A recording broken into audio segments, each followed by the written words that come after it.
Hello YouTube. Today we are going to be talking about setup tour. So what I have here is an HP Pavilion 17 and an external monitor, which is a HP Pavilion F70 monitor. Got it at Goodwill for about 10 bucks, as you guys can see towards the top of the monitor.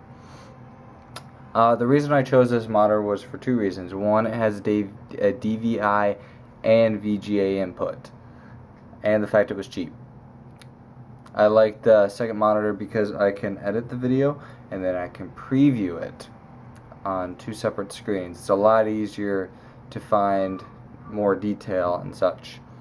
The Polk audio speaker plugs right into the headphone jack, and you have pretty good crisp sound. It's really nice. And then the DVI port I use for my camera that I'm using right now, the Canon PowerShot ELPH has a mini HDMI port on the side of it, and so like this video right now, if I was recording it on that camera, I could go and preview it before I actually put it on my laptop. So it's nice. It works a lot like the TV one does, where I could plug in HDMI to mini HDMI, but this is a mini HDMI to DVI. So it works either way. And then you see my Rockbox MP3 player, the Sansa Clip Plus. One of my all-time favorite MP3 players to this day. I've been using it for 4 years, about 4 years now, and still rocking it, still love it. I have a huge case of micro SD cards that keep all my music in, quite a bit, and it's very nice, very small, very easy to work with, and when you rockbox it, opens up the possibilities even more. And I can change out the theme, so when it gets a little boring, I can change it out a little bit. The other thing I'm doing is I'm using my camera, the Canon PowerShot ELPH with front-facing speakers as a microphone. So tell me what you guys think of the audio. It's kind of a different approach, but it's about all I got, and it's one of the best audios when you're doing it from the front. Like if you see my unboxing videos where I'm talking from the back of the camera, it sounds all muffled and such, but right now you're probably hearing some really good sound, and so I'm trying that out. You also get to see my Kindle, I believe 2012 edition, maybe 2011. It's a nice device. I still use it, still love using it. The e-ink display really lives up to its name. It's very easy to work with, very easy to see in bright sunlight. It's nice to read on versus actual paperback books because you have a dictionary built right into it. Oh, and on the HP Pavilion 17, which is what I do all my videos on, it's my only laptop right now. The specs is AMD A6 accelerated dual-core processor, clocked at 2.9 and can boost up to 3.5 gigahertz. It originally came with only 4 gigs of RAM. I upgraded it to 8 gigs of RAM. It has a 650 gigabyte hard drive. It has a USB 3.0, 2 USB 2.0 ports. It has a combo headphone microphone jack, which I usually like using microphones via USB.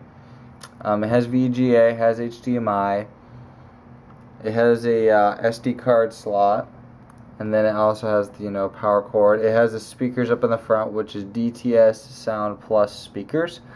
Island style keyboard, really easy to type on. I actually really like typing on it. The 17-inch display is awesome. It's 1600 by 900, and yeah, the performance of the laptop itself is pretty decent when plugged in and on high performance mode. Windows 8, it has its perks, and then it just has its really rough edges. When you actually get to use Windows 8 and you're a power user, I would go check out the CNET article about that. The Windows 8 power user settings, very helpful. The Metro, nah. Metro, no. I don't like the Metro little thing. It's irritating as mess. But whether you like it or not, it always starts up there.